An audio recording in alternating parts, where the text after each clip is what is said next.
L'Éternel est bon, amen. Et aujourd'hui encore, il nous donne l'opportunité d'écouter sa parole. Alléluia. Qui est comme notre Dieu. Alléluia. Merci Seigneur.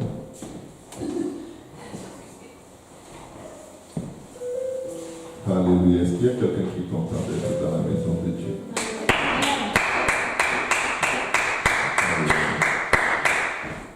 Gloire au nom de Jésus. Merci Seigneur. Moi je suis content d'être dans la maison de Dieu. Je suis privilégié d'entendre sa parole et de permettre à la parole de Dieu de faire toute son œuvre dans mon cœur. Alléluia. Gloire au nom de Jésus. Nous allons ouvrir nos Bibles dans le livre de Luc, chapitre 11.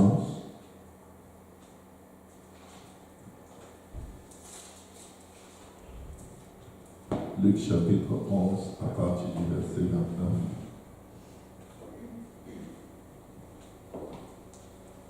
Alléluia. Éternel, nous prions dans le nom de Jésus que tu parles à nos cœurs, que tu parles à nos âmes, que tu parles à nos esprits.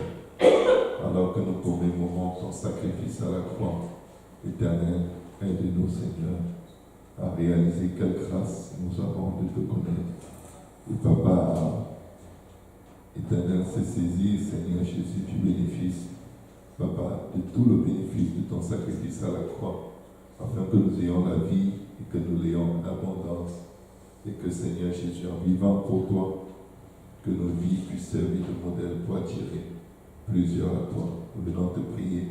Pardonne nos péchés, nos iniquités, nos transgressions. Lave-nous dans ton précieux sang. Délivre-nous, Seigneur, de toute injustice, de tout mal, Seigneur, de toute pensée préconçue.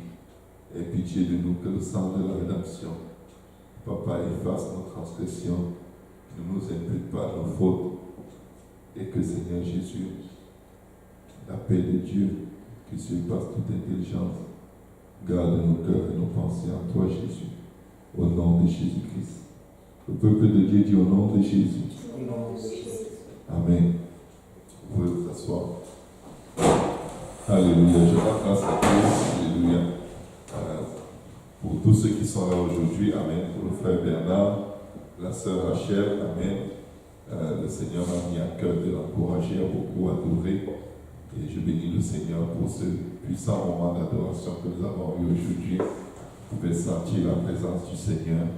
Et je bénis le Seigneur pour la sœur Emmanuel qui est venue aujourd'hui. Amen.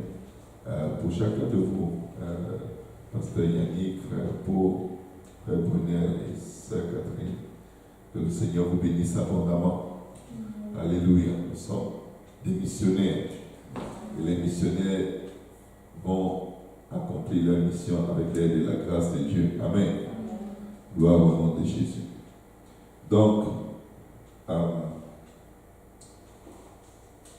la Bible dit dans Luc, chapitre 11, à partir du verset 27, tandis que Jésus parlait ainsi, une femme élevant la voix du milieu de la foule lui dit, heureux le sein qui t'a porté, heureuses les mamelles qui t'ont ensemble, qui t'ont allaité. On est dans Luc 11, à partir du verset 27. Et il répondit, écoutez bien, heureux plutôt ceux qui écoutent la parole de Dieu et qui la gardent. Alléluia. Comme la foule, comme le peuple s'amassait en foule, il s'est mis à dire, cette génération est une génération méchante. Elle demande un miracle et il ne lui sera donné d'autre miracle que celui de Jonas. Car de même que Jonas fut un signe pour les Ninivites, de même le Fils de l'homme en sera un pour cette génération. La reine du Midi se lèvera au jour du jugement avec les hommes de cette génération et les condamnera, parce qu'elle vint des extrémités de la terre pour entendre la sagesse de Salomon. Et voici, il y a ici plus que Salomon. Les hommes de Ninive se lèveront au jour du jugement avec cette génération et la condamneront parce qu'ils se répandirent à la prédication de Jonas. Et voici, il y a ici plus que Jonas. Amen. Quand nous lisons le verset 27, nous voyons une femme qui exalte Marie, la mère du Seigneur. Elle exalte Marie, elle exalte le fait qu'elle ait allaité un homme aussi loin, quelqu'un d'aussi puissant, quelqu'un d'aussi célèbre. Mais le Seigneur, au milieu de toutes ces exaltations, je devine qu'elle n'était pas la seule à dire des grandes choses au sujet du Seigneur lui-même, ou même au sujet de Marie, ou de qui que ce soit. Vous savez, quand on est au milieu d'une grande foule, il y a toutes sortes de louanges qui s'élèvent, dirigées vers la personne, ou vers le miracle, ou vers quelque chose qui se passe, ou vers Dieu. Mais le Seigneur dit, heureux plutôt. C'est pour dire, vous exaltez des belles choses. Mais je vais vous dire ce qui est plus important que toutes ces belles choses. Je vais vous dire ce qui fait du sens et qui va demeurer jusqu'à l'éternité. Ce n'est pas la mamelle qui l'a enfanté, ce n'est pas la gloire qui est accompagnée, ce n'est pas les signes, les prodiges et les miracles, mais c'est ceci. C'est heureux plutôt ceux qui écoutent la parole de Dieu et qui la gardent, c'est-à-dire qui la mettent en pratique. Alléluia. Le Seigneur dit, celui qui m'aime, c'est celui qui garde mes commandements. À cela, vous reconnaîtrez ceux qui sont nés de Dieu. Alléluia. Et le Seigneur insiste sur le fait que tout autre ministère, toute autre œuvre, toute autre chose, toute autre pensée, toute autre gloire, toute autre manifestation spirituelle qui vienne de Dieu ou qui ne vienne pas de Dieu, bref, il n'y a rien de plus grand. Il n'y a aucun bonheur plus grand que celui d'écouter la parole de Dieu et de la garder. Et au milieu de cela, il vient rajouter une réprimande assez sévère. Et la Bible dit, comme le peuple s'amassait en foule, il s'est mis à dire. Écoutez, après avoir insisté sur le fait que c'est plutôt ceux qui écoutent sa parole et qui la gardent qui sont heureux, il vient maintenant réprimander la génération de ceux qui l'écoutaient. Il dit, cette génération est une génération méchante. Elle demande un miracle. Vous savez, mes frères, mes sœurs, même quand on est lié dans le péché, parfois on a tendance à ne pas vouloir changer, mais vouloir juste que Dieu nous bénisse, en dépit de notre condition qui met une séparation entre notre Dieu et nous. Parce que Isaïe 59 dit, non, la main de l'Éternel n'est pas trop courte pour sauver, ni son oreille trop éloignée pour entendre. Mais ce sont nos péchés qui mettent une séparation entre notre Dieu et nous, de sorte qu'il ne peut pas nous entendre. Amen. Ce n'est pas Dieu qui ne veut pas nous entendre, mais nos iniquités bouchent ses oreilles. Et le Seigneur, au milieu de cela, vient adresser l'état d'âme de la génération dans laquelle il se trouve. Il dit, cette génération est une génération méchante. Elle demande un miracle. Et il est en train de leur dire, votre course au miracle, à la démonstration du miracle et de prodige ne vous sera pas accordée. Mais il y a un miracle plus grand que ces miracles éphémères et temporaires que vous demandez. C'est un miracle semblable à celui de Jonas. Il dit, car de même que Jonas fut un signe pour les Ninivites, de même le Fils de l'homme sera un signe pour cette génération, ou en sera un pour cette génération. Il est en train de dire, comme Jonas s'est retrouvé 3 jours dans les abîmes, dans le ventre du poisson, de même, le Fils de l'homme sera 3 jours dans le sein de la terre, et il ressuscitera. Il est en train de leur dire, vous demandez plein de choses, mais il y a une seule chose qui compte. C'est que je donne ma vie pour vous. Je ne vous refuse pas les miracles, mais j'arrête de vous donner des miracles temporaires. Je ne vous refuse pas les prodiges, mais j'ai un message plus profond que les désirs temporaires que vous avez. C'est celui que je vais donner ma vie à la croix pour vous. La Bible nous dit ce qui s'est passé autour de cette période de l'année, il y a à peu près 2000 ans. Et dans Ésaïe 53, la parole de Dieu nous dit: qui a cru à ce qui nous était annoncé? Le Seigneur lui-même annonçait tous les jours qu'il allait être livré entre les mains des païens par les sacrificateurs et qu'il allait être crucifié. Mais ses disciples ne saisissaient pas la profondeur et le sens de ces dires. Mais Ésaïe l'avait déjà prophétisé, je crois, environ 500 ans plus tôt. Il disait: qui a cru, dans Ésaïe 53, qui a cru à ce qui nous était annoncé? Qui a reconnu le bras de l'Éternel? Il s'est élevé devant lui comme une faible plante, comme un rejeton qui sort d'une terre desséchée. Il n'avait ni beauté ni éclat pour attirer nos regards, mais son aspect n'avait rien pour nous plaire. C'était comme l'être le plus insignifiant d'apparence aux yeux des hommes qui s'étaient habitués aux miracles, au spectacle, au show. Mais la Bible dit: méprisé et abandonné des hommes, homme de douleur et habitué à la souffrance, semblable à celui dont on détourne le visage. Nous l'avons dédaigné, nous n'avons fait de lui aucun cas. La Bible est en train de nous enseigner que le Seigneur n'avait rien d'attirant. Le Seigneur n'avait rien pour séduire physiquement.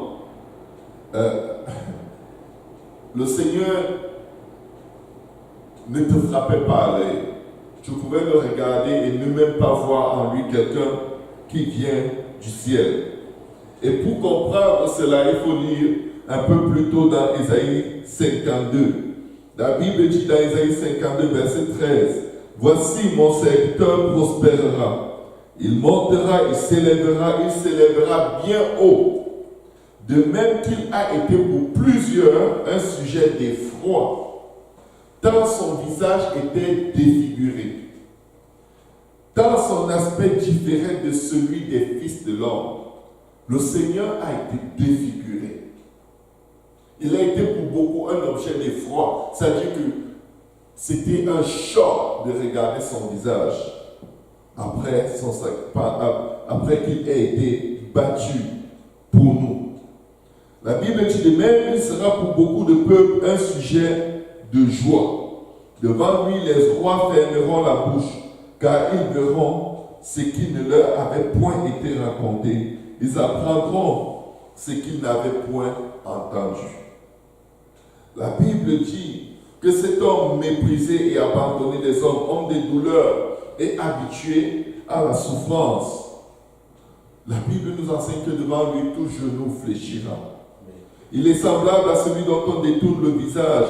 Et la parole de Dieu vient nous adresser l'état de nos cœurs face à sa parole, face à Dieu, face à notre Sauveur. Nous l'avons dédaigné. Nous n'avons fait de lui aucun cas. C'est au verset 3, Ésaïe 53. Mais écoutez la bonne nouvelle.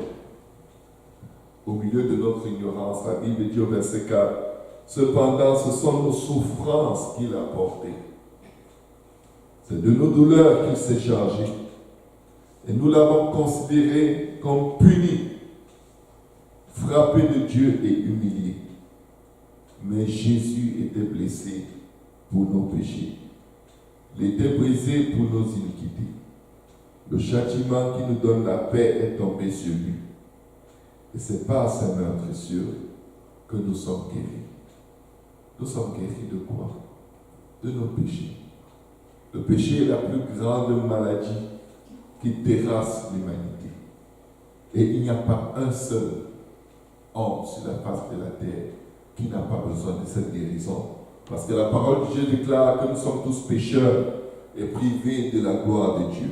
Le verset 6 d'Ésaïe 53 nous dit: « Nous étions tous errants comme des brebis. Chacun suivait sa propre voie. Je vais vous dire, mes frères, mes sœurs, même après avoir cru, il est facile de redevenir errant et de suivre sa propre voie. La Bible dit dans le livre de Jérémie, la voie de l'homme n'est pas en son pouvoir. Et il n'est pas propre à l'homme lorsqu'il marche de diriger lui-même ses pas. Alléluia. La voie de l'homme n'est pas en son pouvoir. Quand on arrive à un endroit dans notre vie spirituelle où on décide de tout pour nous-mêmes, on est facile de se tromper et de se tromper vraiment sérieusement au point d'y laisser le salut. La Bible dit, nous étions tous comme des brebis. Chacun suivait, nous étions tous errants comme des brebis. L'errance spirituelle frappe toujours à la porte de nos cœurs. Alléluia. Chacun suivait sa propre voie. Et l'Éternel a fait retomber sur lui l'iniquité de nous tous. Il a été maltraité et opprimé. Et il n'a point ouvert la bouche. Semblable à un agneau qu'on mène à la boucherie, à une brebis muette devant ceux qui l'attendent, il n'a point ouvert la bouche.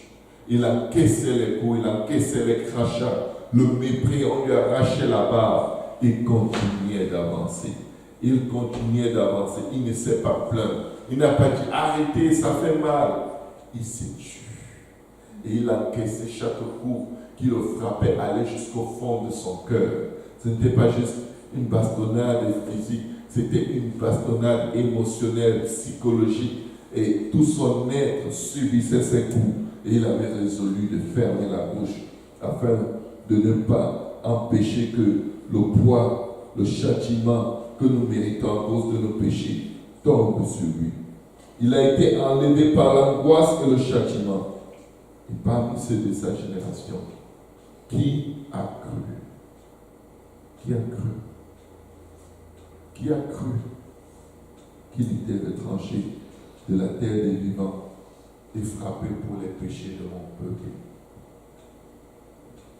Qui a cru? Qui a cru que Jésus, que celui qu'on voyait souffrir devant nous, souffrait afin que nous ayons la vie? Qui a cru que le messager de la bonne nouvelle venait de l'Éternel? Vous savez, des fois, quand quelqu'un souffre extrêmement, on associe à sa souffrance un péché qu'il aurait commis et qui est caché, comme les années de Job. Mais je vais vous dire, peuple de Dieu, toute souffrance n'est pas associée à un péché. Il y a des souffrances qui sont des épreuves par lesquelles nous passons pour le salut des autres. La Bible dit, après avoir livré sa vie en sacrifice pour le péché, il verra une postérité et prolongera ses jours, et l'œuvre de l'Éternel prospérera entre ses mains. À cause du travail de son âme, il rassasiera ses regards. Par sa connaissance, mon serviteur juste justifiera beaucoup d'hommes et se chargera de leurs iniquités. S'il a plu, comme la Bible dit dans le verset 10 d'Ésaïe 53, à l'Éternel de briser son fils par la souffrance, après l'avoir livré en sacrifice pour le péché, je viens vous dire, mes frères, mes sœurs, il faut juste lui donner nos péchés. Il faut juste lui donner nos iniquités. Et ne pas rester dans un endroit où on va se dire, Dieu va m'accepter comme je suis. Dieu te pardonne comme tu es. Mais il ne va jamais accepter aucun péché dans sa présence. Parce que la Bible dit, si après avoir cru, après avoir obéi à l'évangile, nous retournons au vieil homme. Nous retournons dans nos vieux péchés, dans nos vieilles servitudes. La parole de Dieu dit que nous foulons à nos pieds le sang du Fils de Dieu. L'œuvre de la croix est venue nous montrer le chemin. Et Jésus dit, venez à moi, vous qui êtes fatigués et chargés, et je vous donnerai le repos. Venez à moi, vous qui avez faim et soif de la justice, c'est-à-dire avoir faim et soif de changer. Parce que nul n'est juste. Ça veut dire que la justice, c'est un changement. Ce n'est pas juste une repentance, c'est une conversion. C'est une transformation pour refléter Jésus. Si nous regardons dans notre passé avant Christ, avant d'être convertis, et on regarde maintenant, on voit que c'est la même chose. C'est les mêmes péchés, c'est les mêmes habitudes que nous avons. On est peut-être en train de se tromper sauvagement. Il y a peut-être un niveau de la croix qu'on a refusé de porter pour le suivre. Il y a de ces choses qui dominent encore sur nous. Quand la Bible dit que Dieu, il nous a sauvés de nos péchés. Tu ne peux pas être sauvé d'un incendie et rester dans le feu. Quand tu es sauvé de quelque chose, ça veut dire que tu es sorti. Et la Bible dit, celui qui est en Christ est une nouvelle créature. Les choses anciennes sont passées, voici, toute chose est devenue nouvelle. Parfois, il faut juste s'évaluer par rapport à ce qui était et ce qui est maintenant. S'il y a certaines choses qui ne sont pas encore devenues nouvelles, il faut reconnaître devant Dieu, Seigneur, j'ai besoin de toi.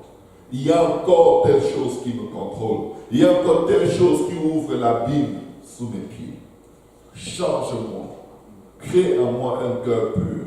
Renouvelle en moi un esprit bien disposé. Ne me laisse pas tel que je suis. Alléluia.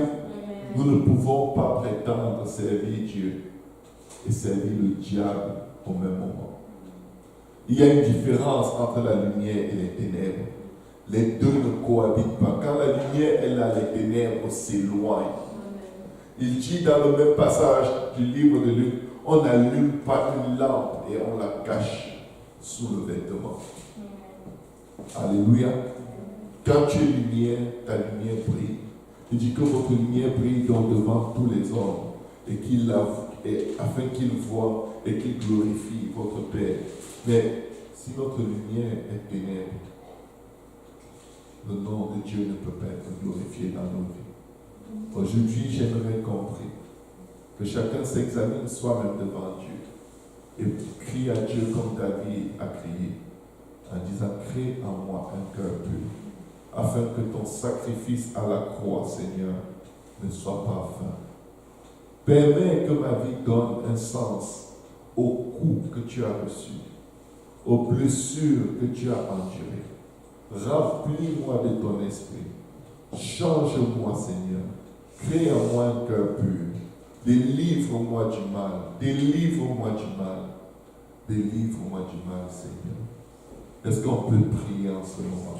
Est-ce que chacun peut prendre un moment et parler à Dieu pour soi-même?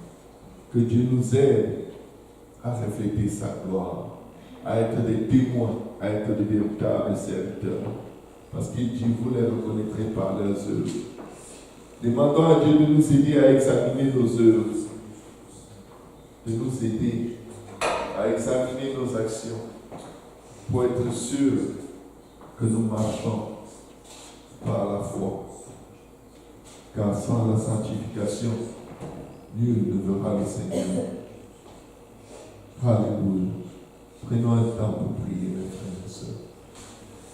Alléluia.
Jésus, on peut acclamer le Seigneur.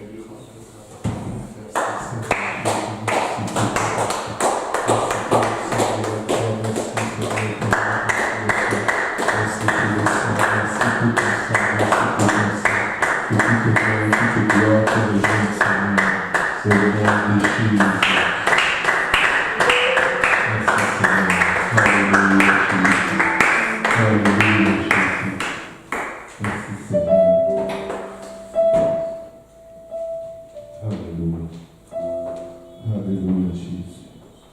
Sois ton éternel, la demande, Alléluia. Alléluia. Seigneur, j'ai soif de toi. Je désire être dans ta présence. Mon âme attend pour toi, Jésus. Seigneur, rapproche-moi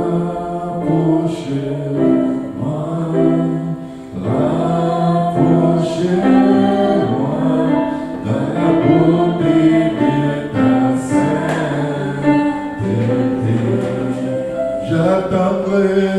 J'attendrai pour toi, oh Dieu puissant, dans la beauté de ta sainteté.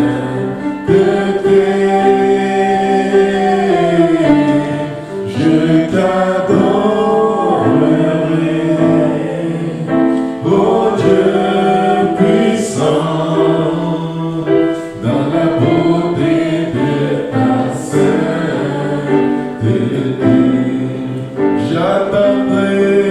J'attendrai pour toi, oh Dieu puissant, dans la beauté de ta sainteté.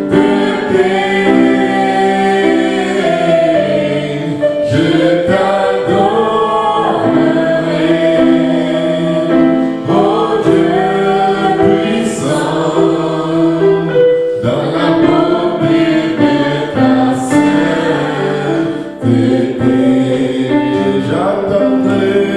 J'attendrai pour toi, oh Dieu puissant, dans la beauté de ta sainteté. Je t'adorerai, oh Dieu puissant, dans la beauté de ta sainteté. Dans la beauté de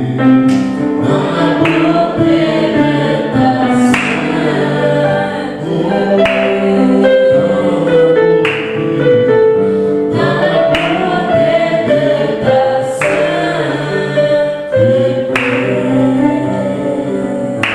Merci Seigneur. Alléluia. Est-ce qu'on peut acclamer le Seigneur? Merci Seigneur.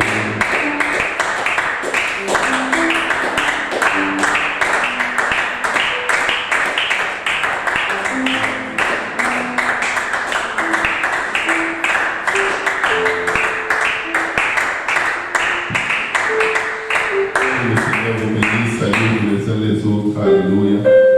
Alléluia. Nous allons aller prendre une pizza. Alléluia. C'est facilement livré, ou si nous pouvons tous aller à la pizzeria. Mais on va prendre un et partager en bonne fraternité. Que Dieu vous bénisse.